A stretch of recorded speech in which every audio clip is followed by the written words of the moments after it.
أعوذ بالله من الشيطان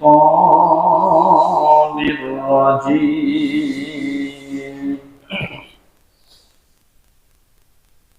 بسم الله الرحمن الرحيم.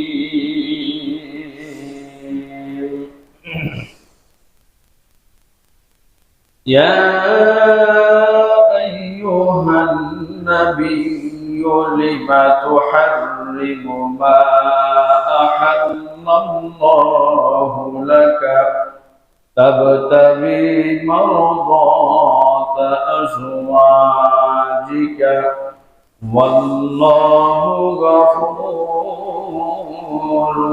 رحيم.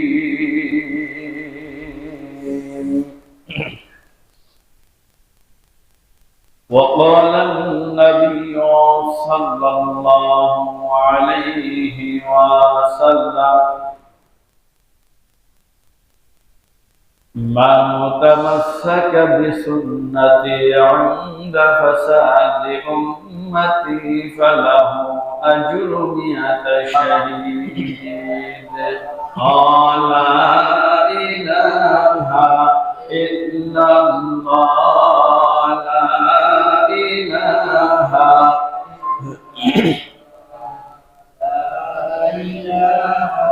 إلا الله لا إله إلا الله اسما جامع غير الله وأطهر قربا غير الله شد معبد مولا إلا الله لا إله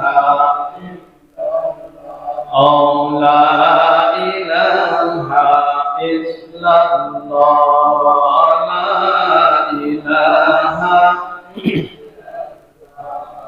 بلغ بالغك الله أميدا طريقة جلا بلغ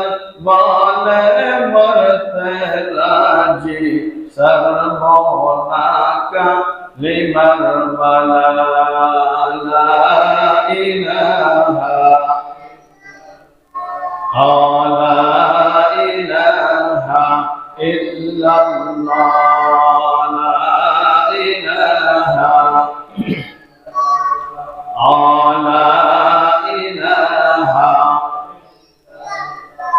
لا إله إلا الله لا إله إلا الله لا إله إلا الله لا إله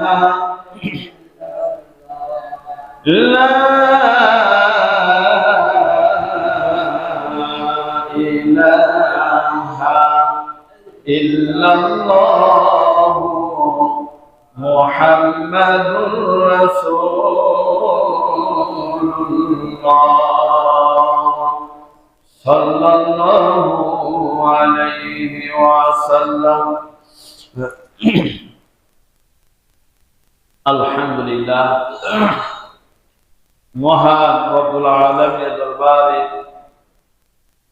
লাখো কোটি দরুদ ও সালাম। আল্লাহ রাব্বুল আলামিনের শুকর যে আল্লাহ রাব্বুল আলামিন আজ পবিত্র জুমার দিন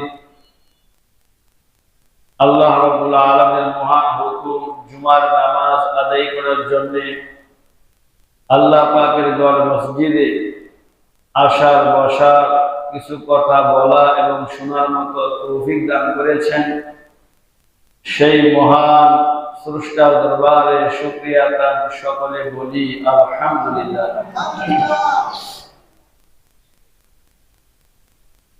লাখো কোটি দরুদ ও সালাম বর্ষিত হোক আমার আপনার পেয়ারা নবী আহমদ মুস্তাফা মুহাম্মদ মুস্তাফা সাইয়্যিদুল কাওনাইন খাতামুন নবিয়্যিন নবী মুহাম্মদ রাসূলুল্লাহ সাল্লাল্লাহু আলাইহি ওয়াসাল্লামের উপর আল্লাহ রাব্বুল আলামিন মানব জাতির জন্য দুনিয়াতে কিভাবে মানুষ জীবন যাপন করবে, কিভাবে মানুষ চলাফেরা করবে, মানুষের জিন্দেগির শুরু থেকে কিয়ামত পর্যন্ত দুনিয়াতে কিভাবে সে জীবন যাপন করবে তার দিক নির্দেশনা দিয়ে আল্লাহ তাআলা একটি কিতাব নাযিল করেছেন, যার নাম হচ্ছে কোরআনুল কারীম, যা পৃথিবীর মধ্যে সর্বশ্রেষ্ঠ মহাগ্রন্থ আল্লাহ পাকের কালাম। জোরে করো সুবহানাল্লাহ। যেই কোরআনের প্রত্যেকটা কথা সত্য, যার মধ্যে বিন্দু মাত্র কোনো সন্দেহ নেই, সন্দেহ করার কোন চিন্তা ভাবনা করলেও তার ঈমান নষ্ট হয়ে যাবে, এমন একটা মহা সত্য আল কোরআনুল কারীমের ভিতরে আল্লাহ রাব্বুল আলামিন 114টি অধ্যায় রচনা করেছেন। 114টি অধ্যায় রয়েছে, মানে 114টি সূরা আল্লাহ তাআলা এর মধ্যে দিয়েছেন। একটা অধ্যায়ে একটা সূরার ভিতরে আল্লাহ তাআলা একক রকমের আলোচনা করেছেন। মানুষের জীবনে চলার জন্য দিক নির্দেশনামূলক কথাবার্তা বলেছেন। সামাজিক, পারিবারিক, রাষ্ট্রীয়, অর্থাৎ দুনিয়াতে মানুষের যা কিছু প্রয়োজন সব কিছুর আলোচনা করেছেন এই কোরআনুল কারীমের ভিতরে। সুবহানাল্লাহ। এমন কোন বিষয় নাই যা মানুষের জন্য জানার জন্য এই কোরআনের ভিতরে আল্লাহ তাআলা দেন নাই। শুধুমাত্র আমাদের জানার অভাব, বুঝার অভাব, পড়ার অভাব। আমরা দুনিয়ার সব কিছু বোঝার চেষ্টা করি, আল্লাহ পাকের কোরআন শিখারও চেষ্টা করি না, জানার চেষ্টা করি না, বুঝারও চেষ্টা করি না। আল্লাহ রাব্বুল আলামিন তার কিতাবের মধ্যে কি বলেছেন, কি দিয়েছেন? 114টি সূরার ভিতরে কিছু সূরা আছে মদিনায় নাযিল হয়েছে, কিছু সূরা আছে হিজরতের আগে মক্কাতুল মুকাররমায় নাযিল হয়েছে। গত জুমায় আপনাদের সামনে সূরাতুল মুজাদালার সংক্ষিপ্ত তাফসীর করেছি।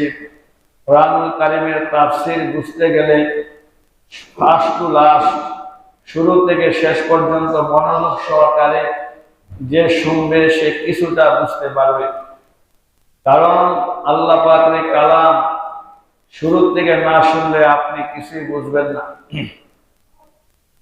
তো আজ আপনাদের সামনে কোরআনুল কারীমের 28তম পারার শেষের দিকের একটা সূরা, সিরিয়াল অনুযায়ী এই সূরাটা হচ্ছে 66 নাম্বার সূরা। বুঝে থাকলে বলেন তো কয় নাম্বার সূরা? 66 নাম্বার সূরা। এই সূরাটা হিজরতের পর মদিনায় নাযিল হয়েছে।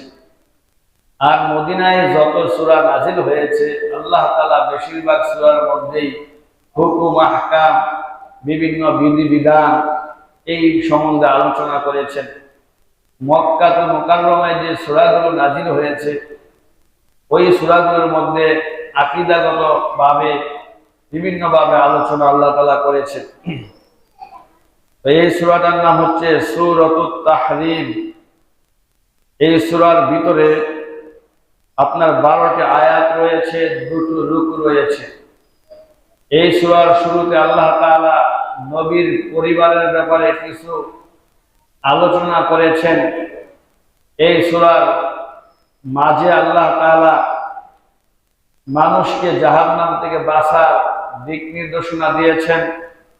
এই সূরার সর্বশেষের দিকে আল্লাহ রাব্বুল আলামিন 2 জন মানুষের স্ত্রীর কথা উল্লেখ করেছেন।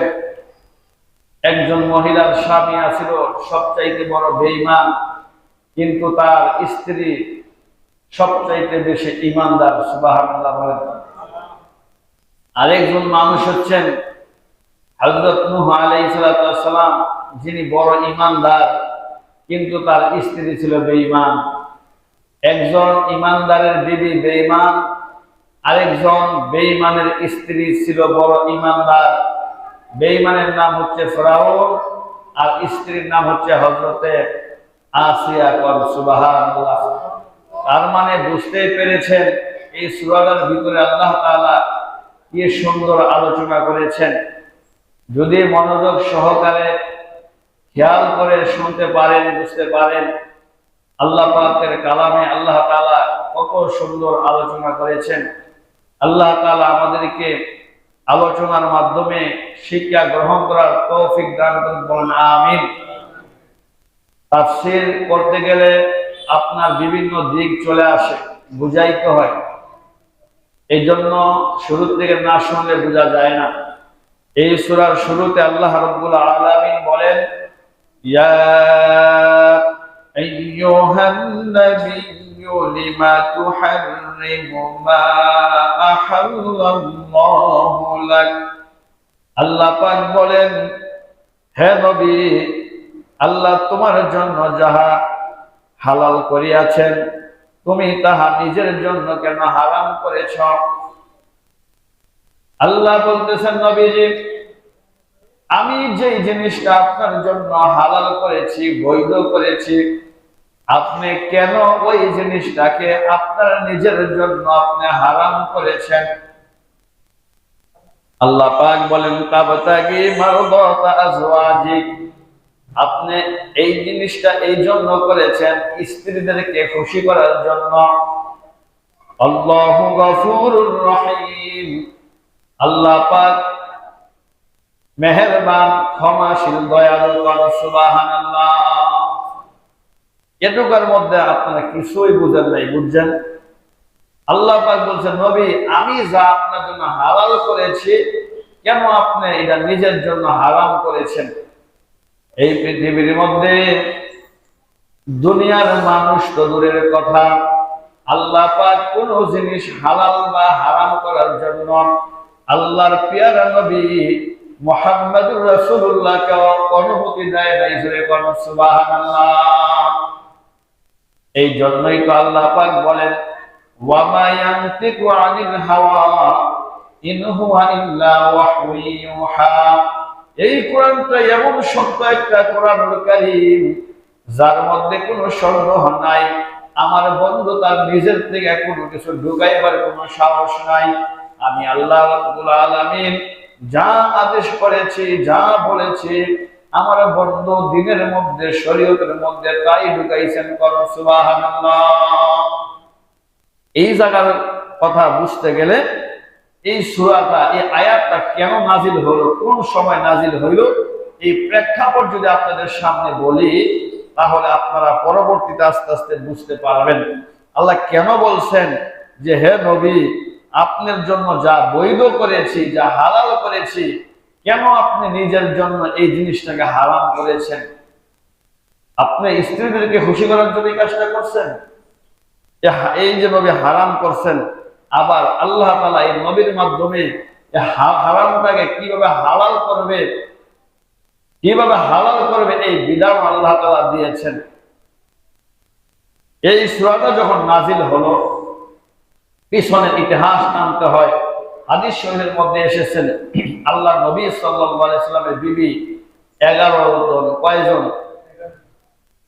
নবীজির দাসী ছিল, আপনার বাদী ছিল 4 জন। কয়জন? স্ত্রী 11 জন আর বাদী বা দাসী ছিল 4 জন। এখন বাদী কারে কয়, দাসী কারে কয়, এগুলো যে জানতে হবে। এগুলো বলতে গেলে অনেক সময়ের দরকার। তারপর নিয়ত করছি সবকিছু আজকে বলবো। আল্লাহ নবী সাল্লাল্লাহু আলাইহি সাল্লাম তার 4 জন বাদীর মধ্যে একজন বাদী নবীজি তার কাছে রাখতেন। ওই বাদীর নাম হচ্ছে মারিয়া কিপ্তিয়া। নাম কি? খ্রিস্টানরা বলে মারিয়া, আরবিতে হচ্ছে মারিয়াম, ইংলিশে বলা হয় মেরি।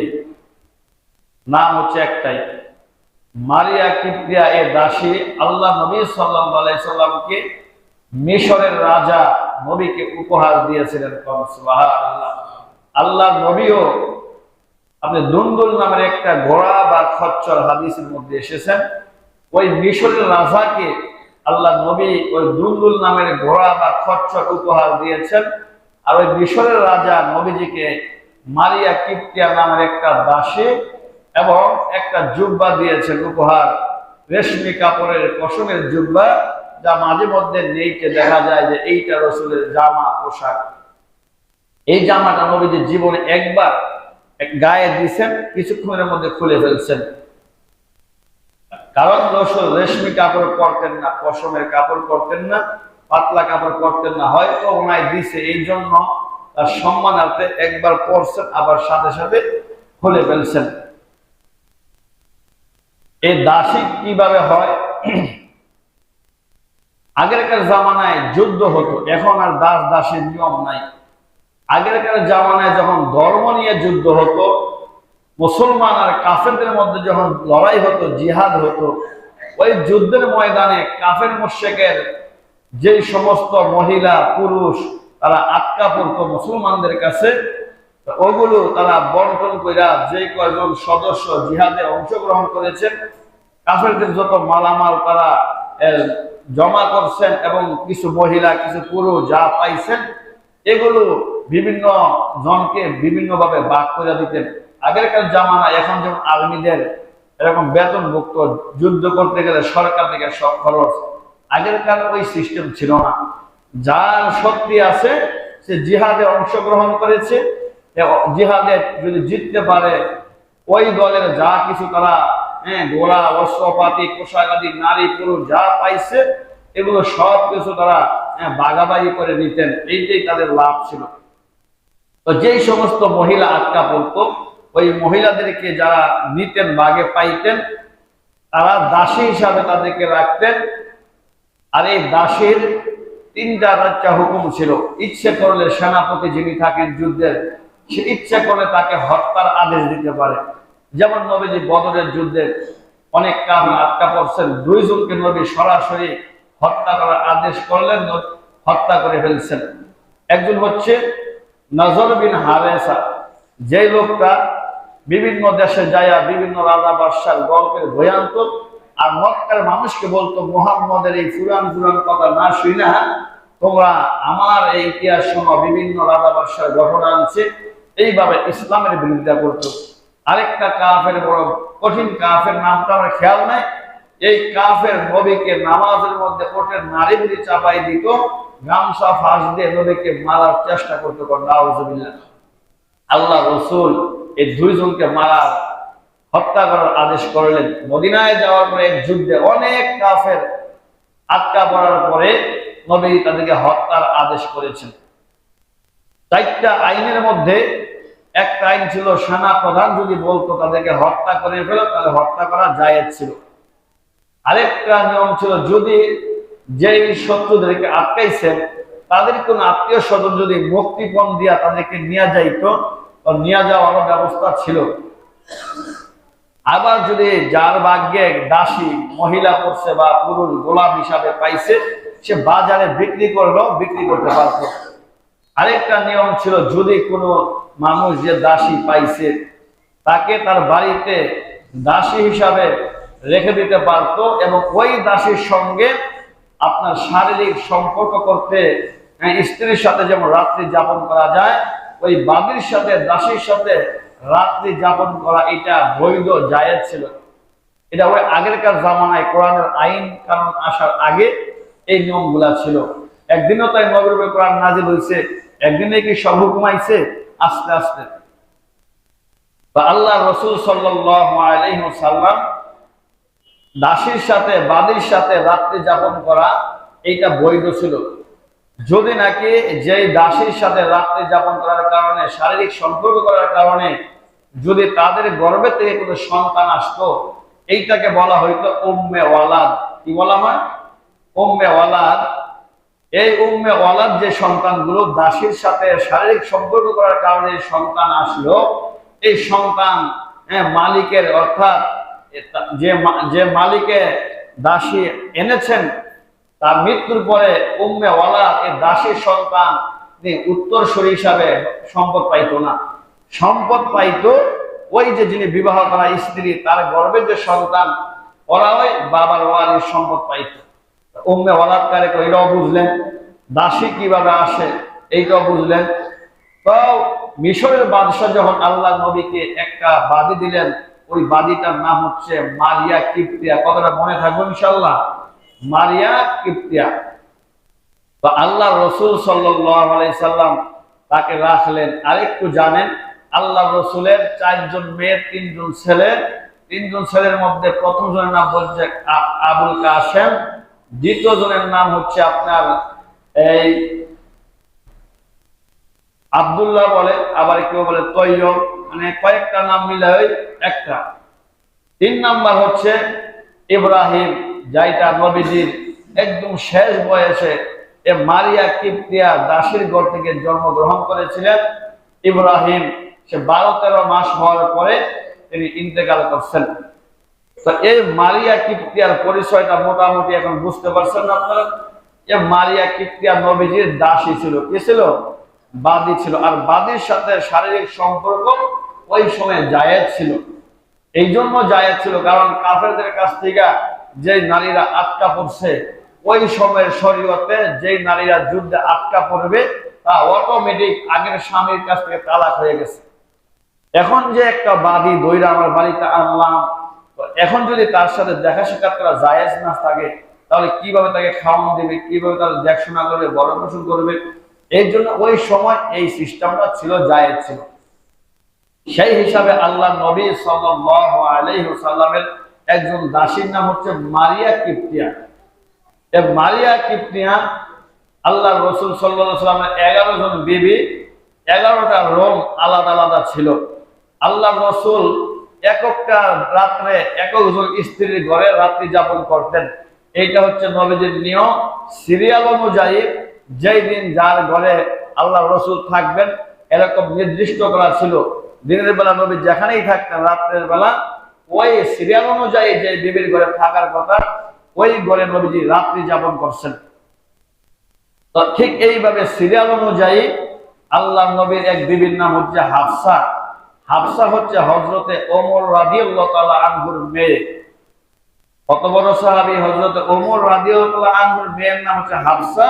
ওই হাফসার ঘরে যেই রাত্রে নবীজি রাত্রি যাপন করার ডেট ছিল, তারিখ ছিল, আল্লাহর নবীর কাছে হাফসা ঈসা বলতেছে, ইয়া রাসূলুল্লাহ, আমার বিশেষ প্রয়োজনে আমার বাবার বাড়িতে আমার যেতে হবে।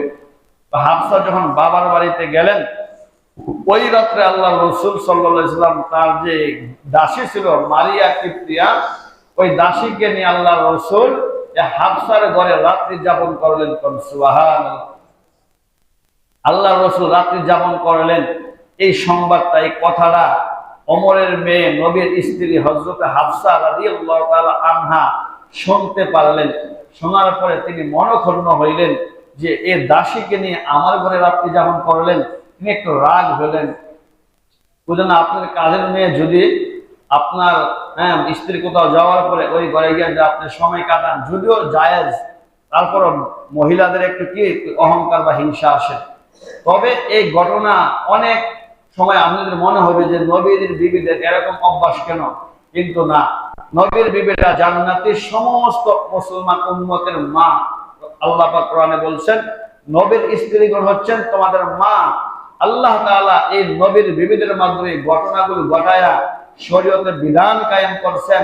কিয়ামত পর্যন্ত এই বিধানগুলো যেন থাকে। কোন সুবহানাল্লাহ। এই আলোচনা শুনতে গেলে অনেক সময় আপনাদের সামনে মনে হবে যে আরে নবীর বিবিদের মধ্যে আবার এরকম ঝগড়াঝাটি হতো নাকি? যেহেতু মাটির মানুষ, কিছু হতেই পারে। আস্তে আস্তে বুঝবেন। আল্লাহ রসুল সাল্লাল্লাহু আলাইহি ওয়াসাল্লাম ওখানে থাকার পরে তার বিবি অসন্তুষ্ট হইলেন। অসন্তুষ্ট হওয়ার কারণে আল্লাহ রসুল সাল্লাল্লাহু আলাইহি সাল্লাম ওই মারিয়া কিপ্তিয়াকে খুশি করার জন্য আল্লাহ রসুল সাল্লাল্লাহু আলাইহি সাল্লাম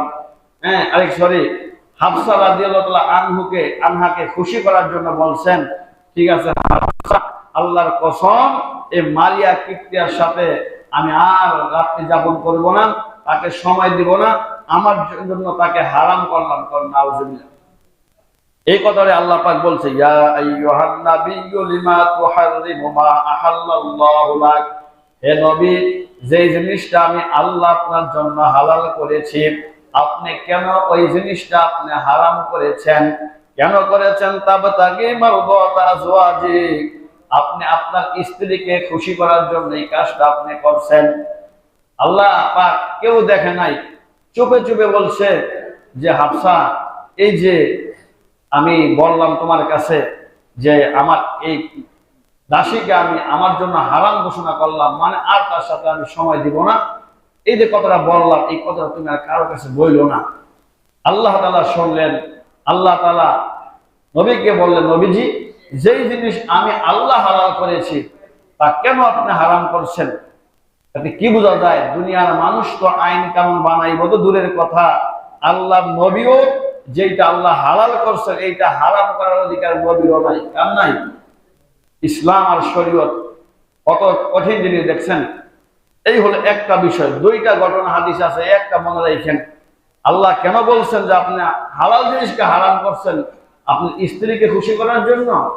আর হাফসাকে বলছে তুমি এই যে আমি যে তারে হারাম করলাম এটা কারো কাছে প্রকাশ করো না, কারণ এটা যদি আমার দাসী জানে তার মনটা খারাপ হইব না। এই জন্য আল্লাহ রাসূল বলছে তুমি এইটা প্রকাশ করো না। কিছুক্ষণ পরে হাফসা কি করলেন সামনে আসবে। আরেকটা ঘটনা আসলো, আল্লাহ রসুল সাল্লাল্লাহু আলাইহি সাল্লাম আরেকজন বিবির নাম হচ্ছে জয়নাব বিনতে জাহাশ। জয়নাব বিনতে জাহাশ ছিল আল্লাহ রসুল সাল্লাল্লাহু আলাইহি সাল্লামের পালক পুত্র যায়েদ বিন হারেসের স্ত্রী। তাদের মধ্যে মর্মালিন্য হওয়ার পরে নবীজির পালক সন্তান তার স্ত্রীকে ডিভোর্স দিয়েছেন। ডিভোর্স দেওয়ার অনেকদিন পরে আল্লাহ রসুল সাল্লাল্লাহু আলাইহি সাল্লাম ওই মেয়েকে আবার বিবাহ করলেন। সুবহানাল্লাহ। আচ্ছা বলেন তো, এখন যদি আমি একটা বাচ্চা পালি, বড় কইরা আরে আমি বিয়া করাইলাম, কিছুদিন পরে হ্যাঁ বোর্ডে ছাইড়া দিছে, ওইটা যদি আমি বিয়া করি আমার জুতা দাবাইতে নাম কথা কয় না, এতে হুজুর ওই ফেসটা লাগাইছে, আগের থেকে লাইনে ছিল, এটার লাগে তো সারা আছে রয়েছে। আল্লাহ তাআলা এই বিয়াটা দুনিয়ার মানুষ দিয়ে পড়ায় নাই, আল্লাহ নিজে আসমানে ফেরেশতার মাধ্যমে এই নবীজির পালক পুত্র যায়েদ বিন হারেসার তালাকপ্রাপ্ত স্ত্রীর সাথে আল্লাহর নবীর বিবাহ করাইছেন আকাশে। কোন সুবহানাল্লাহ। কেন করাইছেন? আগেরকার জামানার মানুষ মনে করতো পালক পুত্র আর আপন পুত্র মনে হয় একই। এখন আমরা বলি না যে পালক পুত্র আর আপন পুত্র একই জিনিস, অথচ পালক পুত্রের সাথে যেই নারী পালবে তারও দেখা করা হারাম। ইসলাম এমন জিনিস, দুধ খাইলে দুধ মা হিসাবে দেখা করতে পারে, এমনি একজনে পালছে, শরীয়তে তার সাথে দেখা করা কি নাই যায় না। আমরা তো কত মানুষ দেখা করি। যাই হোক, মানে দেখেন আলোচনা স্টাডি করতে পারলাম না, মানে ইতিহাস আগে বুঝাই দিতেছে। তো এই নবীজি কেন বিবাহ করলেন, আল্লাহ কেন করাইলেন? আল্লাহ বুঝাইছেন নবীজি দুনিয়ার কাফেররা বলে পালক পুত্র আর আপন পুত্র পেটের পুত্র নাকি একই। আমি আল্লাহ প্রমাণ করে দিলাম যে আপন পুত্র আর পালক পুত্র এক না, যার কারণে সে একটা ভিন্ন পুরুষ, তার স্ত্রী তালাক দিয়েছেন, যার কারণে আমি আল্লাহ আবার বিবাহ করাইলাম। দুনিয়ার মানুষ বুঝতে না, এই কথা না বলতে পারে আরে আপন ছেলের বউ আবার ছাইরা দেওয়ার বাহ বিয়া করছে কিভাবে। আমি বুঝাইছে যে পালক পুত্র আর আপন পুত্র কোনদিন এক না। তো যাই হোক, জয়নাব বিনতে জাহাশ নবীজির আরেকজন স্ত্রী, 11 জন স্ত্রীর মধ্যে আরেকজন স্ত্রী হচ্ছে জয়নাব বিনতে জাহাশ। তো আল্লাহর নবীজির একটা অভ্যাস ছিল, 11টা রুমে 11টা বিবি থাকতো। নবীজি একক দিন তারিখ অনুযায়ী একজনের ঘরে রাত্রি যাপন করতেন, আর প্রতিদিন আসরের নামাজের পরে আল্লাহ রাসূল প্রত্যেকটা বিবির ঘরে একবার করে ঢুকতেন, জিজ্ঞাসা করতেন কোনো সমস্যা আছে, কিছু লাগবে, খোঁজ খবর নিতেন। এইটা হলো প্রতিদিনের দায়িত্ব। আসরের নামাজের পরে প্রত্যেকটা বিবির ঘরে ঢুকতেন, কারো কোনো সমস্যা থাকলে জিজ্ঞাসা করতেন বা কিছু বাজার সাথে লাগবে কিনা। আর রাত্রি যাপন করতেন যেই ঘরে ডেট অনুযায়ী ওই ঘরে রাত্রি যাপন করতেন। তো জয়নাব বিনতে জাহাশ রাদিয়াল্লাহু তাআলা আনহা, তার আত্মীয় স্বজন ছিল এমন কিছু এলাকার মধ্যে, যে এলাকার মধ্যে মধু পাওয়া যায়। আর আল্লাহ রসুল মধু বড় ভালোবাসতেন। আল্লাহ কোরআনে মৌমাছি নামে একটা সূরা নাযিল করেছেন। ওই সূরার ভিতরে আল্লাহ পাক বলছেন শিফাউল লিন-নাস, মধু হচ্ছে মানুষের জন্য শেফা, ঔষধ স্বরূপ। সুবহানাল্লাহ। এই মধুর মধ্যে অনেক পুষ্টি, অনেক শক্তি রয়েছে। এই মধু যদি দৈনিক খেতে পারেন অনেক রোগ আপনার ভিতর থেকে চলে যাবে। আল্লাহ রাসূল বলছেন কালো জিরা এমন একটা পণ্য, এই কালো জিরা দৈনিক কোনো ব্যক্তি নিয়মিত খাইলে মৃত্যু ছাড়া তার কোনো রোগ হবে না। কোন সুবহানাল্লাহ। ডাক্তারের শাস্ত্রে বলে কালো জিরার মধ্যে দৈনিক কিছু কিছু খান, আল্লাহ তাআলা অনেক রোগ আপনার আমার ভিতর থেকে বের করে দেন। কোন সুবহানাল্লাহ। তাহলে এই জয়নাব বিনতে জাহাজের বাড়িতে মধু পাওয়া যেত, তার আত্মীয়স্বজন দিত। আল্লাহর নবী যখন ওই ঘরে যাইতেন, স্বামীকে এক গ্লাস পানির মধ্যে একটু মধু দিয়ে শরবত বানায়া নবীকে খাওয়াইতেন, যার কারণে একটু সময় বেশি দেরি হয়ে যেত। মনে করেন প্রত্যেকটা বিবির ঘরে 1 মিনিট করে দেরি করছে, ওই ঘরে গেলে শরবতটা বানাইতে একটু সময় লাগে না, ধরেন 2 মিনিট 3 মিনিট দেরি হইত। তখন হযরত আবু বকরের বিবি মেয়ের নাম হচ্ছে আয়েশা, আর আয়েশা হচ্ছে নবীজির সর্বশেষ স্ত্রী। অনেক জ্ঞানী এবং কুমারী অবস্থায় নবী বিয়া করছেন, আর বাকি সব স্ত্রী আর 1 বিয়া 2 বিয়া 3 বিয়া হচ্ছে। এখন বলতে পারেন নবী এত বিয়া করছে কেন? আমরা তো ইমান দুর্বল। 50 বছর পর্যন্ত নবীর একজন স্ত্রী ছিল খাদিজা, আর সবগুলা সন্তান, এই 7 জনের মধ্যে 6 সন্তান হয়েছে হযরত খাদিজার গর্ভে। শেষের লাশ বয়স হয়ে মারিয়া কিবতিয়া দাসীর গর্তে ইব্রাহিম সন্তানটা জন্মগ্রহণ করছেন। তাহলে এতগুলা বিয়া নবী মাত্র 10 বছর লাগে কেন করছেন? এগুলো হচ্ছে আল্লাহ তাআলার ইশারা, হুকুম। বিভিন্ন কারণে আল্লাহ তাআলা নবীর স্ত্রী বানাইছেন। তার মধ্যে একটা বিশেষ কারণ হলো মুফাসসিরিনে কেরাম লেখছেন যে দিনকে দুনিয়াতে জিন্দা রাখার জন্য আল্লাহ তাআলা নবীদেরকে এই বিবাহগুলো করাইছেন। কেমনে জিন্দা রাখার জন্য? একজন স্ত্রী তার স্বামীর সম্বন্ধে যেই সমস্ত তথ্য জানে, এগুলা সাধারণ মানুষ কি জানে? আমি কতটুকু ভালো আমার স্ত্রী সবচাইতে বেশি জানে, তাই না? আপনি কতটুকু ভালো আপনার স্ত্রী সবচাইতে বেশি ভালো জানে। নবীজির এতগুলা স্ত্রী থাকার কারণ হলো যাতে এই যে কত শরীয়তের আইন কানুন বিধিবিধান আছে, তবে ইন্তেকালের পরে সাহাবায়ে কেরাম তাদের মাধ্যমে অনেক সমাধান নিয়েছেন, বের করেছেন। সুবহানাল্লাহ। জয়নাব বিনতে জাহাজের ঘরে রাসূল একটু দেরি হয়েছে। আবু বকরের মেয়ের হযরত আয়েশা রুম ছিল এক জায়গায়, পাশেই ছিল হযরত ওমরের মেয়ে হাফসা রাদিয়াল্লাহু আনহার ঘর, আর দুজনেই নবীর স্ত্রী। আবু বকরের মেয়ে নবীর স্ত্রী, হাফসা রাদিয়াল্লাহু আনহা তিনি ওমরের মেয়ে, তিনি নবীর স্ত্রী। তারা দুইজন একটা বুদ্ধি করলো। আয়েশা থেকে শুরু হয়েছে। আয়েশা কয়, শোনো, নবী খালি ওই ঘরটার ভিতরে গেলে একটু বেশি দেরি করে, আমগো সবার ঘরে একটু দেরি করে, আর ওই ঘরটার ভিতরে গেলে না একটু বেশি দেরি করে। ওই দেহে ঘরে গেলে নবী মধু খাওয়ায়, একটু দেরি হয়। চলো একটা কাজ করি, আজকে যখন নবীজি ওই ঘর থেকে আমাদের কাছে আসবে, সবাই বলবো হুজুর আমি মুখ থেকে একটু দুর্গন্ধ হইতেছে। কি কইব? বলছে আপনার মুখ থেকে একটু গন্ধ হইতেছে।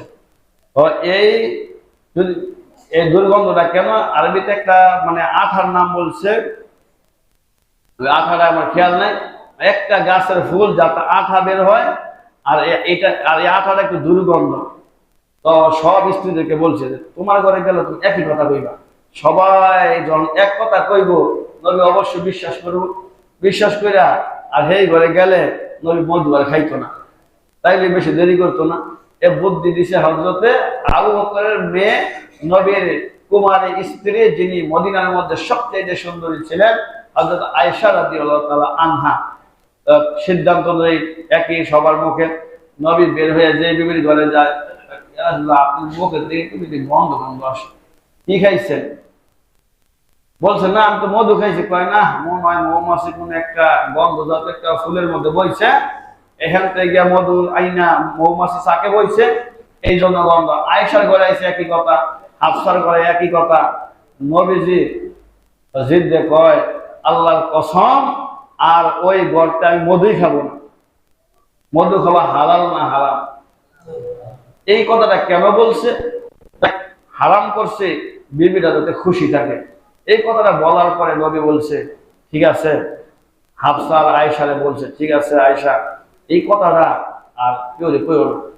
যদি আবার এই জয়নাব বিনতে জাহাজ এই কথাটা শোনে যে তার বিবি ঘরে খুশি করবার লাগে, আমার ঘরে মধুই খাইতো না, আল্লাহর কসম কইছে, আল্লাহর কসম কইলে ওই মধু আর খাওয়া যাবে না, হারাম হয়ে যায়। এরপরে বলছি কথাটা তুমি কারোর কাছে প্রকাশ করো না। তখন আল্লাহ রাব্বুল আলামিন এই যে হালালটারে হারাম করছেন, এমনি আল্লাহ আয়াত নাযিল করছেন, ইয়া আইয়ুহান নাবিয়্যু লিমা তুহাররিমু মা আহাল্লাল্লাহু লাক।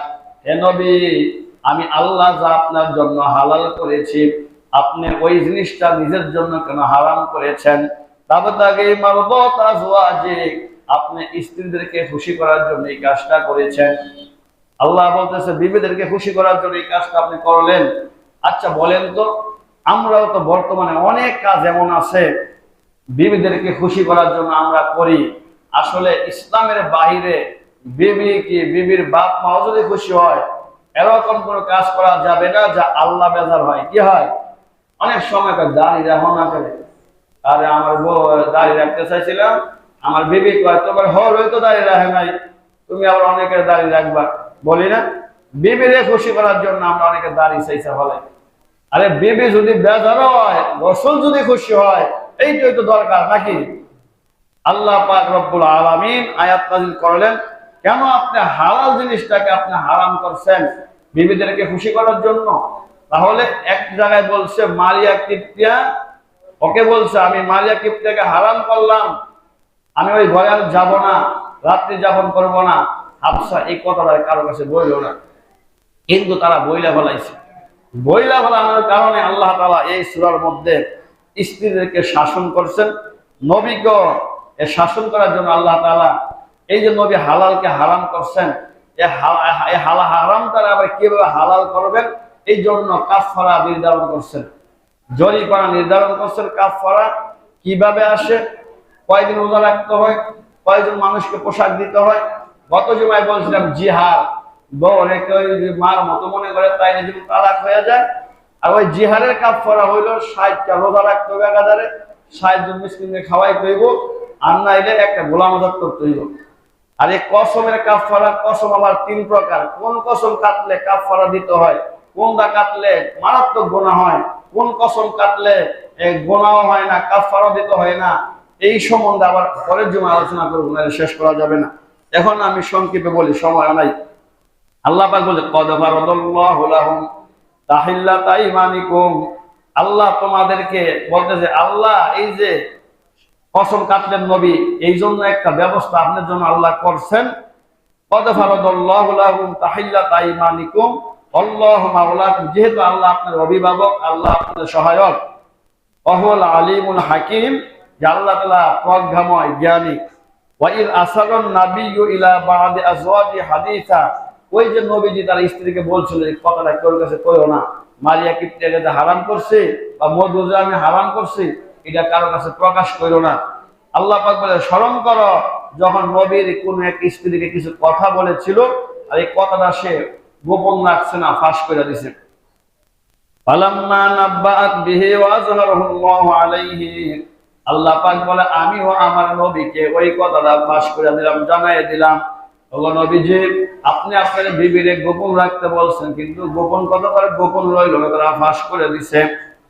আল্লাহ রাসূল সাল্লাল্লাহু আলাইহি সাল্লাম বলেন ওয়া আ'রাদা আন বা'দিন, নবীজি আল্লাহর কাছে জানার পরে ওই বিবিকে ডাকলেন, হযরত হাফসাকে ডাকলেন, অথবা জয়নাবকে ডাকলেন, অথবা আয়েশাকে ডাকলেন।